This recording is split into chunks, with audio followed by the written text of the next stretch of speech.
able use Salone as hub for train well body work mandem at the Mano River Union.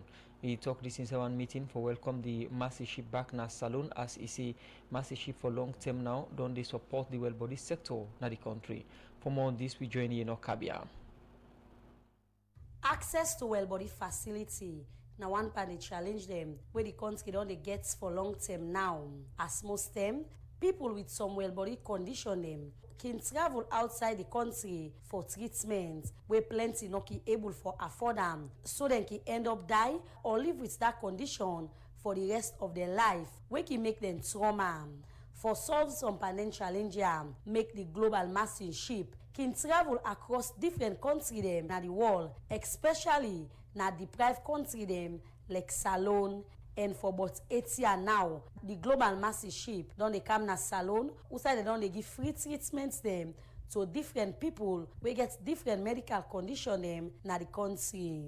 For explain about the work where they don't they do na Salone and self waiting them plan for do make the global massive ship don't come back na Salone and don't all one partner welcome events. The country director for massive ship Salone, Dr. Sandra Lacko, been talk about the impact where the global massive ship don't do na Salone. Water supply, the birth space, internet access, banking, customs, immigrations, waste management, security, pharmaceutical importation, lab support, airport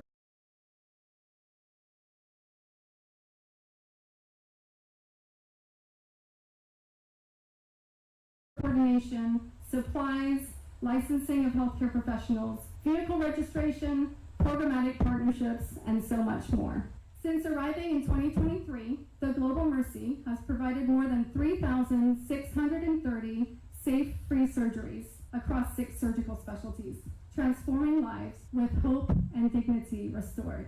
Through on-ship mentorship and simulation, the Safer Surgery program at Connaught Hospital, and our partnership with academic institutions, we delivered more than 63,000 hours of training to over 290 Sierra Leonean healthcare workers. The managing director for the global massive ship, Matt Murray, been talk about some pandy plan them where they get for give more strength to the well body sector. We are deeply grateful for the opportunity to strengthen the ties of friendship and collaboration between Mercy Ships and the people of Sierra Leone. Mercy Ships has worked alongside governments and partners in Africa since 1991. But let me deviate from my speech. This morning we checked, and this is our 8th time in Sierra Leone, and best we can tell, that is the most of any country in Africa. This partnership brings hope and healing through free surgical care, training, and capacity building. But the true success of our mission has never been in ships or equipment. It has always been in partnership with leaders like you who share the vision of improving healthcare and the well-being of their citizens. The acting Minister of Health, Dr. Charles Sesay, been gets this for say. Your efforts in advancing healthcare delivery in Sierra Leone is coming on the background of big gains. We as a ministry led by our Minister, Dr. Dembi, with a big vision. And we have made giant steps in key indicators. One of the most impressive one among others is our maternal mortality. We used to be the worst in the world. Right now, it used to be 1,600 per 100,000 lives back in the early 2014, 2015. As of today, we have taken down to almost 70% reduction in maternal mortality. Inside Ion talk, the Vice President Dr. Mohamed Lejalo believes say massive ship inside the past year don't they help for give up to patients and community them across the country. These are not surgeries that also cure individuals, but they cure communities. And when you see how David was welcomed back to his community, by his family, by his colleagues, by his parents, you realize that it is not a care that is destined for an individual, but you are caring community and people. So we want to thank you for that. You see, it is not only treatment at the individual level, like I've said, it's about families. You restore hope, like Matt said, to thousands and thousands of families. You restore dignities of boys who we are running away from their very communities. They are now very happy to be integrated into those communities. So your impact goes beyond just getting people back to their feet and restoring high sight to giving a thought of hope to communities and families not only in Sierra Leone but across the world. In carry on for talk about the thing them where government don't put in place for give more strength to the well body sector. The next couple of years mastership comes to this country, we will probably showcase students from our neighbors that are here to learn, and the investment we are making will no doubt send a strong message to our partners, including Mercy Global development partners, that all what we have been doing over the last couple of years is to transform the healthcare sector. We have a plan, we have a vision, and we are very happy you are fitting into that plan and into that vision. All I want to assure you that on behalf of all those Sierra Leoneans we are providing care for, we are supporting, we are restoring their dignity. I am here to represent them to thank you. Thank you, and God bless you. The Vice President, Dr. Mohamed Jule Jallo, be end up tell thank you to the Global Mastership for the support where in say they don't give to salon people for about 8 years now, and self be end up assured and say government go continue for support them. For Radio Democracy, Kabiade reports. The program na Good Morning Saloon, and they come to you from the Society for Radio Democracy 98.1 FM. Inside the program now, we're going to go for this break. Leave me alone.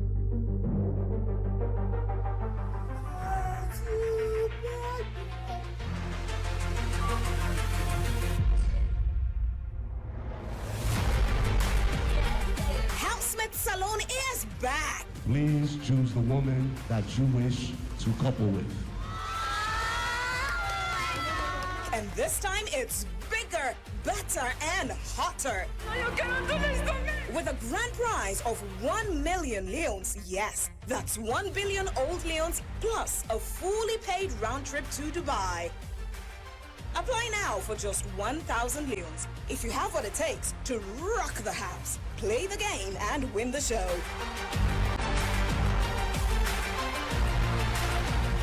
Go to www.africell.sl/housemate to apply and pay for the form with Afri Money. Deadline for the submission of application is 29th August. Housemate Salon Season 4.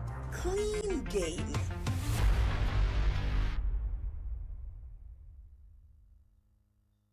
I see the media, that's the way powerful.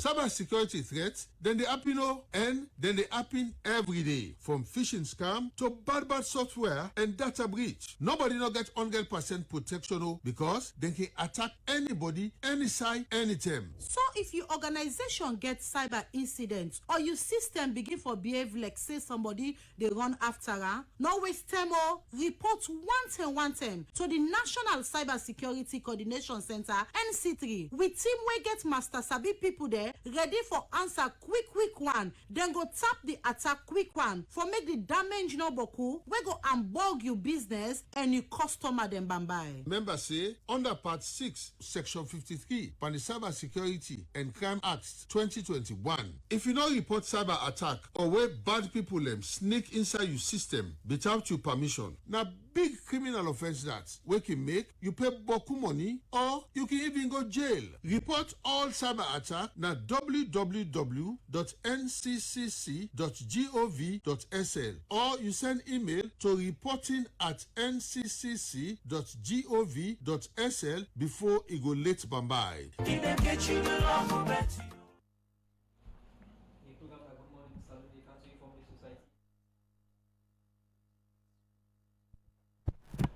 The program Good Morning Saloon, they continue and we bring you this edition of the program. Musa Kamara Naminim. Adeyemi Jackson. And still at the program we get Victor Sesay, Director Ecosystem and Capacity Building at the National Cyber Security Coordination Center, and also Modupe Williams in our integrated municipal experts. Idea for talk about the urban regeneration initiative with a part of the Transform Freeton plan.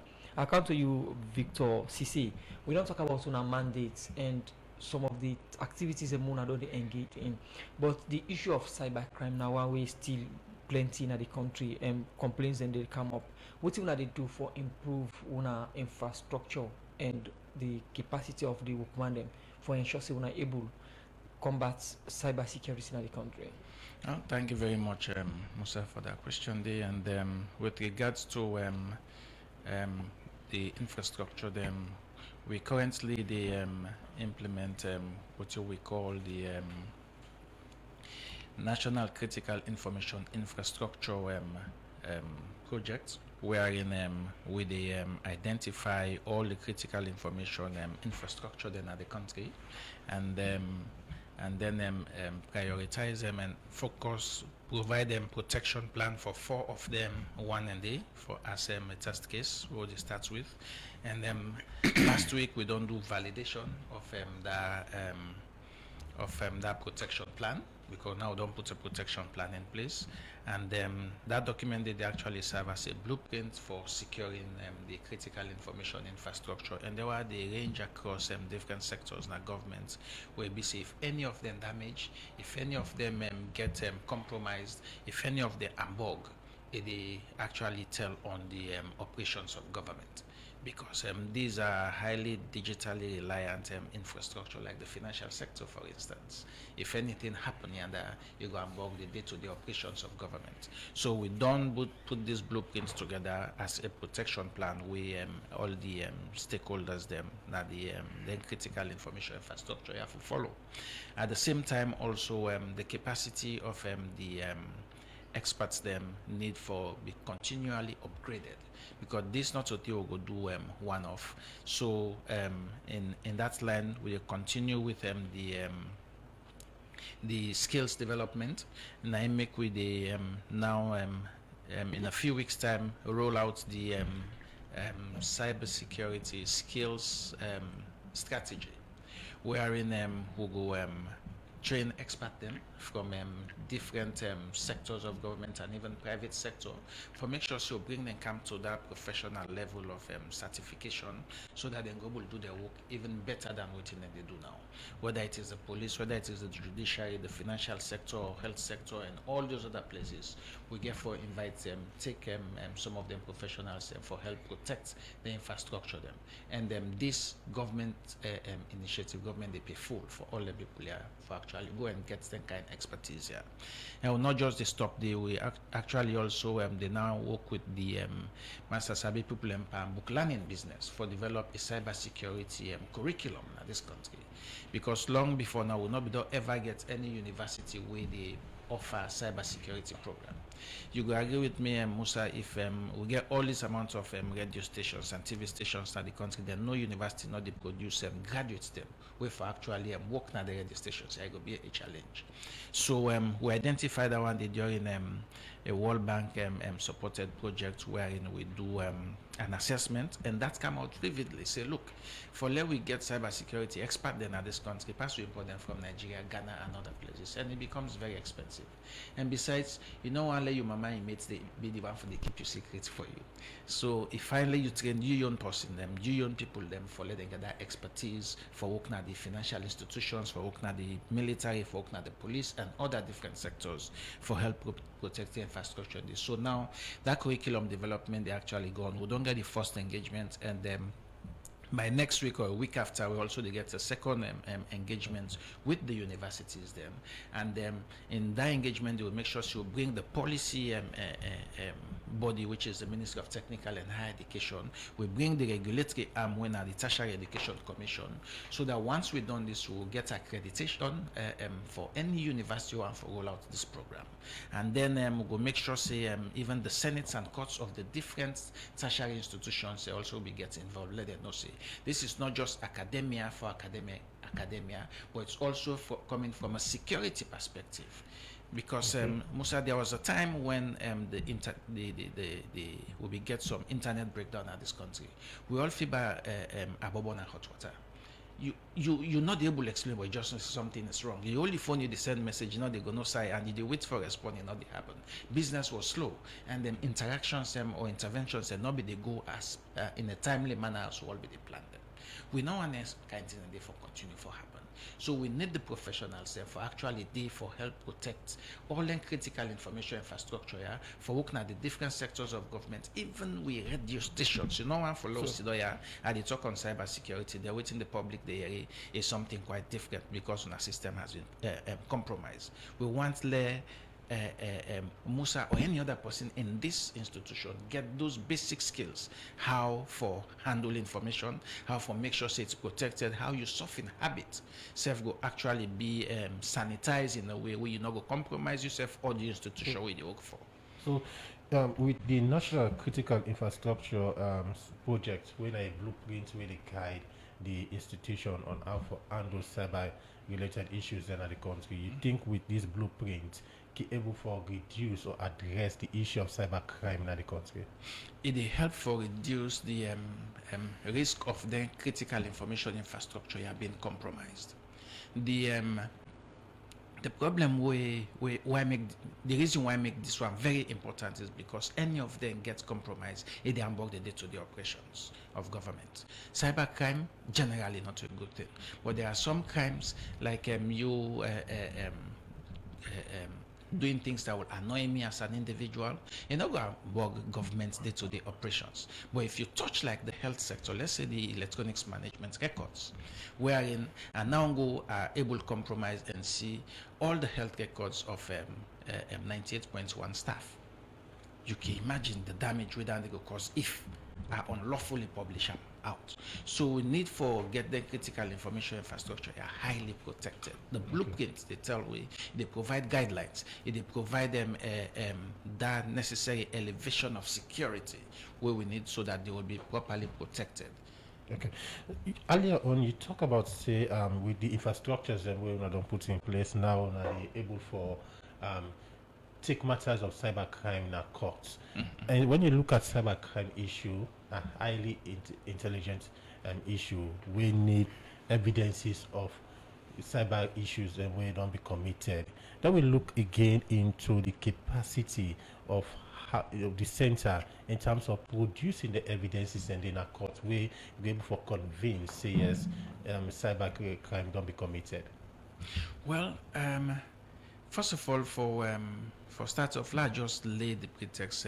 You only begin to talk about crime when we get the reporting aspect of it actually being handled in a timely manner. Because when a cyber crime has been committed, the reporting is very critical. Timely reporting is very crucial. And the method of which you take report and the timeliness will either help you the police officers investigating this for actually get all the evidence they need, or then go lose out because of the time lead. And then when we talk about cyber crimes, since these are digital evidence, then they are very, very volatile. I'll give you a simple example. If you report a crime that a cyber crime has been committed using the desktop with in front of me, but before they come for actually do the investigation, you don't switch them off. All the evidence in the volatile memory, you go don't lose them. Any evidence within the slack memory, self go don't go. You automatically don't begin compromise the investigation. And if the investigator not gets a threshold of evidence we need, the prosecutor not able to proceed with that kind of case day, because as soon as you go to court, they kick them out because you not get enough evidence for they actually prosecute them. So the process is long, and even the handling of forensic evidence. Let's say the evidence is in place, but then handling of that forensic evidence itself for let be admissible in a court is another matter. You forget a clear chain of custody. Whose side this evidence be there at what time T1 and how it moved from that point to that point, how you handle them. You're not going to take forensic evidence left in a national library, for instance, where any other person can get access to them. You don't compromise already. So we are still building the capacity. We continue to build the capacity of the prosecutors, the investigators, even the judicial system in the country. Okay, continue for the between the program in name of Victor Sesay and the Director Ecosystem and Capacity Building National Cyber Security Center. Don't take way to some of the things that we the center don't do for address cyber issue them in the country. The program na Good Morning Salon and they come to you from the Society for Radio Democracy 98.1 FM. Musa? They come to other studio guests when I'm Mudipe Williams, integrated municipal expert. They therefore talk about the urban regeneration initiative. We are part of the Transform Freetown plan or Freetown project. Earlier you don't talk about how far we don't go and some of the things that we don't put in place. What are the status of this project and when the people of Freetown go see this program kickstart? Okay. what I need to explain, this is now a 5-year program funded by the city of Zurich. We get an annual budget within the release every year to the city through the implementing partner. The implementing partner, na Salon, na Goal, the NGO Goal, and Goal they work with the city of Zurich incorporating partner with UN Habitat. So they get a governance structure which they don't put in place. So in the last few months, waiting Goal in collaboration with FCC they recruit contractors in 4 key areas. They don't recruit a consultants for design the street lighting system. That process is ongoing. They recruit a contractor for design and build the footway improvements. Then they also recruit a systems specialist for put in place the control parking scheme. So it could be a cashless payment system. They didn't process of recruiting a systems specialist for define and design the parking scheme. So most of that procurement day will complete in the next say 1 or 2 months, and then the works we will see starts on site earliest will be the footway improvement works, because that will start I would say around October time, maybe even before October. Once the rain stop, the works will start on site. That works will be delivered in stages for cover the area I described earlier on. And if we go for 2 contractors, we'll have 2 contractors working in 2 different sections of the CBD. They try for work for improve the footway and reintroduce the scheme where we design. So and each year they will complete a certain section and they'll move to the next section of the scheme, and all within the next 4 years, all that work will be complete.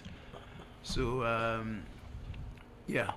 The Salon Roads Authority, they implement programs like this, yeah, or then they into infrastructure. What are the partnership with then institutions here in implementing this project? Well, the Roads Authority is part of the project coordinating unit. They're part of the team. We get an agreement with them, so we work with them collaboratively in implementing the works. So it's not an issue of whose mandate it is. It's that the funding has been secured, and we want to make the city benefit from the access to these funds. And so we're working with all partners to ensure this improvement will be critical for improve the ambience or the beauty of the city. We want for benefit from the funding and make sure we get some in place. As I said earlier, the CBD, which we meant to be the most attractive part of any city. Any city where you go, if you go into the CBD, you know, say you're at the part of the CBD where you get the buildings there. Are they in a good state? The road in a good state. It's well managed because it is the part of the city where people want to see. So in the case of Freetown, in the last 20-30 years, that area they not as well managed as it used to be, and we try for restore that because the CBD get a lot of potential.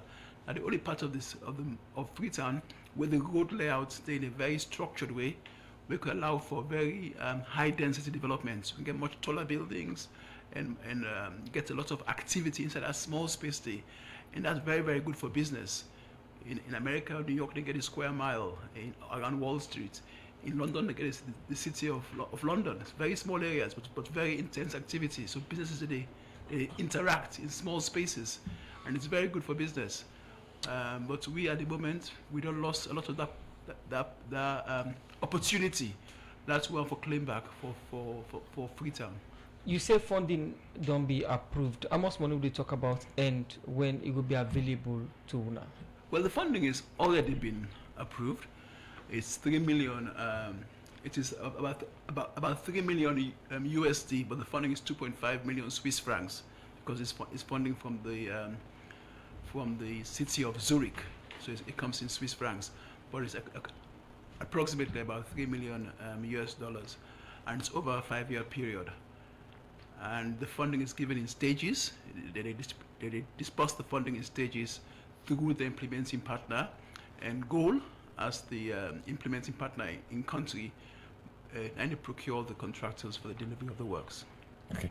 Yeah. Continue for the between the program in name Modupe Williams and in integrated municipal experts. Then they take way through the regeneration, the urban regeneration initiative, when a component under the Transform Freetown project. Continue for the between the program. The program a Good Morning Salon, and inside the program now we go for this break. One land lease agreement with some landowner and traditional leader them at Tonkolili district for mine at the Kasafuni iron ore deposit. Just after that, government be pull one press release where say that the Salon Mines and Minerals Development and Management Corporation gets right over this land. From that time to now, plenty godgo be done there between government and the gentle group of company, but who that get right, but who that not the right owner na this land. But inside one interview with the Democracy, the chief executive officer for Gentle Group of Company, Mohamed Gentle Kamara, don't say for sake of peace and development, they don't decide for withdraw the agreement at the Kasafuni iron ore deposit. Mohamed Gentle Kamara talk more about this, so we report at Chino Jallo inside this interview. Right now, as it is, me they relinquish all my rights to government, to the SLMMDC. Let them take ownership and I'll hand them a lease and all, and so that government and SLMMDMC will go ahead with the mining and the business. And I'm fine and I'm willing to do that. You know, this is not development for the country. I don't want to seem like be the person that is obstructing or block anyway government business. You know, because I'm a strong believer of the government. But plenty of people need to follow this issue, and they say this now will get doubts and go begin to ask several questions, and we want to get for do it. Are you under pressure? No under pressure. It's no way under pressure. It's something we're willing to do. At the end of the day, like I be saying on a radio station 2 days ago, all maybe they ask and plead now for let them link now the mines to the port. You understand, to Banana Island ports. We go good for the nation as well. And my intent for go take the lease was also for use Banana Island port and mine. And we don't start negotiation, like I said earlier, now in our program, we don't go past the fact, say me for mine. And we get to the point where we discuss now for say, I want to use the Banana Island port for ship out the minerals. They know me want for do that, you know, and then say, for then give me money and I ask, say no, it's not about money, and then I give a figure. So okay, when I give this money for negotiation's sake, well I get them to what I want. But you know the thing they go back and forth, and at the end of the day, it's not good for we as a nation for a sensitive land like that the day in dispute. So in order for make the land free from all dispute and all, government freely do it in the one for do. I relinquish all my rights, you understand, and hand over my list to government and SLMMDC, make them go ahead and do what they going to do. On the grounds of using Banana Island for the port now, we go, then see how best we go look at them technically and how then go. Again, at what point you fully realize, say, let me give up on this particular plot of land and allow government to take control? When plenty of people who don't follow this issue, as I don't mention, we know how much you start farm and believe in I get right for mine at this place. As much as I've established my rights, I've always, now on our last program, I make it very clear that I don't allow government to do the mining, and me just they ask for let they use the Banana Island port for export the minerals out.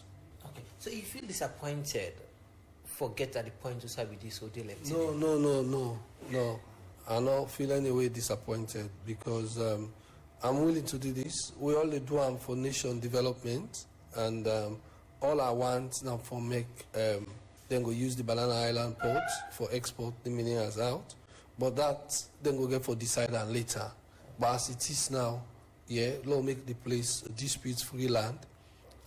Me not they contest the agreement again. In fact, me or agreement to I get are willing for relinquishment to them and for government get on with them business. You withdraw your agreement so if you don't get with the people so far on the ground, say ship from the place to Banana Island. I Let's not agree on this. No, we don't agree yet.